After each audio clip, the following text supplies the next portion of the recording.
بسم اللہ الرحمن الرحیم۔ السلام علیکم ورحمۃ اللہ وبرکاتہ۔ بدر کا مقابلہ اور حضرت برہ رضی اللہ تعالیٰ عنہ کا شوق۔ بدر کی لڑائی سب سے افضل اور سب سے زیادہ مہتمم بالشان لڑائی ہے، اس لیے کہ اس میں مقابلہ نہایت سخت تھا۔ مسلمانوں کی جماعت نہایت قلیل، کل 315 آدمی تھے، جن کے پاس صرف 3 گھوڑے، 6 یا 9 زرہیں اور 8 تلواریں تھیں، اور 70 اونٹ تھے۔ ایک ایک اونٹ پر کئی آدمی باری باری سوار ہوتے تھے، اور کفار کی جماعت 1000 کے قریب تھی، جن میں 100 گھوڑے اور 700 اونٹ اور لڑائی کا کافی سامان۔ اسی وجہ سے وہ لوگ نہایت اطمینان کے ساتھ باجوں اور گانے والی عورتوں کے ساتھ میدان میں آئے۔ ادھر نبی اکرم صلی اللہ علیہ وسلم نہایت متفکر کہ مسلمان نہایت کمزوری کی حالت میں تھے۔ جب حضور صلی اللہ علیہ وسلم نے دونوں جماعتوں کا اندازہ فرمایا تو دعا مانگی، یا اللہ یہ مسلمان ننگے پاؤں ہیں، تو ہی ان کو سواری دینے والا ہے، یہ ننگے بدن ہیں، تو ہی ان کو کپڑا پہنانے والا ہے، یہ بھوکے ہیں، تو ہی ان کا پیٹ بھرنے والا ہے، یہ فقیر ہیں، تو ہی ان کو غنی کرنے والا ہے۔ چنانچہ یہ دعا قبول ہوئی۔ ان سب باتوں کے باوجود حضرت عبداللہ بن عمر رضی اللہ تعالیٰ عنہ اور حضرت برہ بن عازب رضی اللہ تعالیٰ عنہ دونوں حضرات لڑائی میں شرکت کے شوق میں گھر سے چل دیے۔ نبی اکرم صلی اللہ علیہ وسلم نے بچہ ہونے کی وجہ سے راستے میں سے لوٹا دیا۔ یہ دونوں حضرات احد کی لڑائی میں سے بھی واپس کیے گئے تھے، جیسا کہ پہلے قصے میں گزر چکا ہے۔ احد کی لڑائی بدر کی لڑائی سے 1 سال بعد ہوئی۔ جب اس میں بھی یہ بچوں میں شمار کیے گئے تو بدر میں بطریق اولیٰ بچے تھے، مگر ان حضرات کا شوق تھا کہ بچپن ہی سے یہ ولولہ اور شوق دل میں جوش مارتا تھا، اور ہر لڑائی میں شریک ہونے اور اجازت ملنے کی کوشش کرتے تھے۔ ایک دوسرا واقعہ ہے حکایت الصحابہ، باب نمبر 11، صفحہ نمبر 171 میں حضرت عبداللہ بن عبداللہ رضی اللہ تعالیٰ عنہ بن ابی کا اپنے باپ سے معاملہ۔ سن 5 ہجری میں بنو المصطلق کی مشہور لڑائی ہوئی۔ اس میں ایک مہاجری اور ایک انصاری کی باہم لڑائی ہو گئی۔ معمولی بات تھی مگر بڑھ گئی۔ ہر ایک نے اپنی اپنی قوم سے دوسرے کے خلاف مدد چاہی، اور دونوں طرف جماعتیں پیدا ہو گئیں، اور قریب تھا کہ آپس میں لڑائی کا معرکہ گرم ہو جائے کہ درمیان میں بعض لوگوں نے پڑھ کر صلح کرا دی۔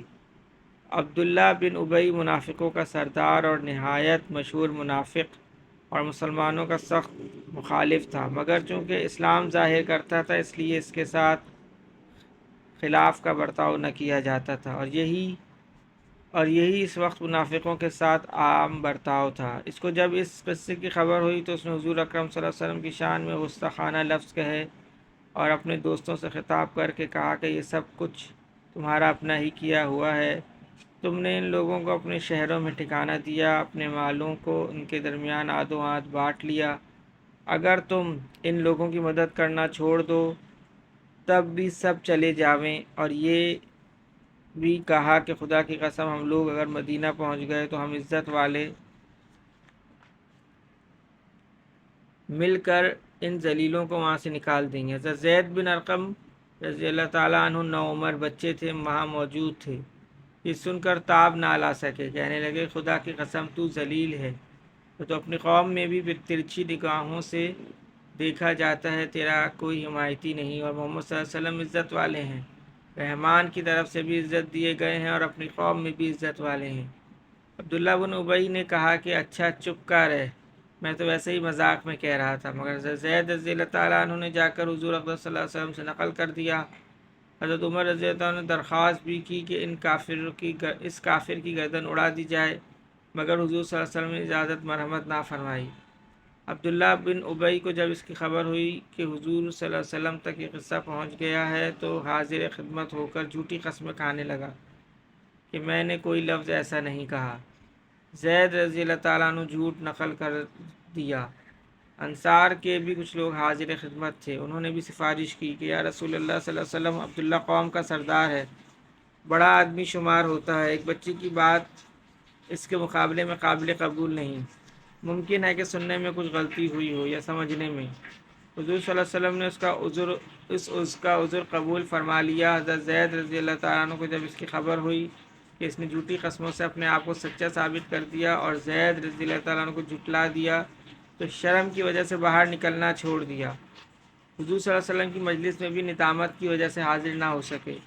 بالآخر سورہ منافقون نازل ہوئی، جس سے حضرت زید رضی اللہ تعالیٰ عنہ کی سچائی اور عبداللہ بن ابی کی جھوٹی قسموں کا حال ظاہر ہوا۔ حضرت زید رضی اللہ تعالیٰ عنہ کی وقت موافق مخالف سب کے نظروں میں بڑھ گئی، اور عبداللہ بن ابی کا قصہ بھی سب پر ظاہر ہو گیا۔ جب مدینہ منورہ قریب آیا تو عبداللہ بن ابی کے بیٹے، جن کا نام بھی عبداللہ رضی اللہ تعالیٰ عنہ تھا اور بڑے پکے مسلمانوں میں تھے، مدینہ منورہ سے باہر تلوار کھینچ کر کھڑے ہو گئے اور باپ سے کہنے لگے کہ اس وقت تک مدینہ منورہ میں داخل نہیں ہونے دوں گا جب تک کہ اس کا اقرار نہ کر لے کہ تو ذلیل ہے اور محمد صلی اللہ علیہ وسلم عزیز ہیں۔ اس کو بڑا تعجب ہوا کہ یہ صاحبزادہ ہمیشہ سے باپ کے ساتھ بہت احترام اور نیکی کا برتاؤ کرنے والے تھے، مگر حضور صلی اللہ علیہ وسلم کے مقابلے میں تحمل نہ کر سکے۔ آخر اس نے مجبور ہو کر اس کا اقرار کیا کہ واللہ میں ذلیل ہوں اور محمد صلی اللہ علیہ وسلم عزیز ہیں۔ اس کے بعد مدینہ میں داخل ہو سکا۔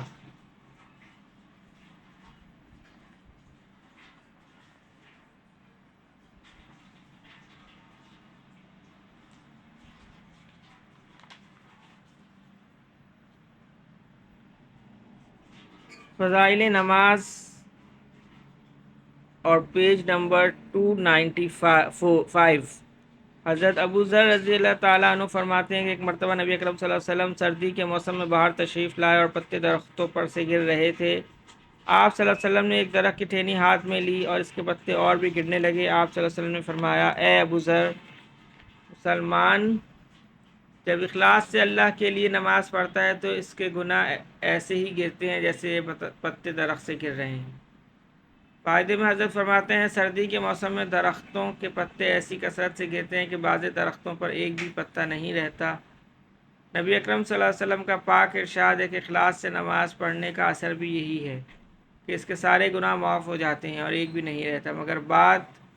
مگر ایک بات قابل لحاظ ہے کہ علماء کی تحقیق آیت قرآنیہ اور حدیث نبویہ کی وجہ سے یہ ہے کہ نماز وغیرہ عبادات سے صرف گناہ صغیرہ معاف ہوتے ہیں، کبیرہ گناہ بغیر توبہ کے معاف نہیں ہوتا۔ اس لیے نماز کے ساتھ توبہ استغفار کا اہتمام بھی کرنا چاہیے، اس سے غافل نہ ہونا چاہیے۔ البتہ تعالیٰ شانہ اپنے فضل سے کسی کی گناہ کبیرہ بھی معاف فرماویں تو وہ دوسری بات ہے۔ اللہم صلی علی محمد وعلی آل محمد۔ اللہم اعنی علی ذکرک و شکرک و حسن عبادتک۔ اللہم حاسبنی حسابا یسیرا۔ اللہم ارفع عنا البلاء والوباء۔ رب ارحمہما کما ربیانی صغیرا۔ سبحان ربک رب العزت عما یصفون وسلام علی المرسلین والحمد للہ رب العالمین۔ آمین برحمتک یا ارحم الراحمین۔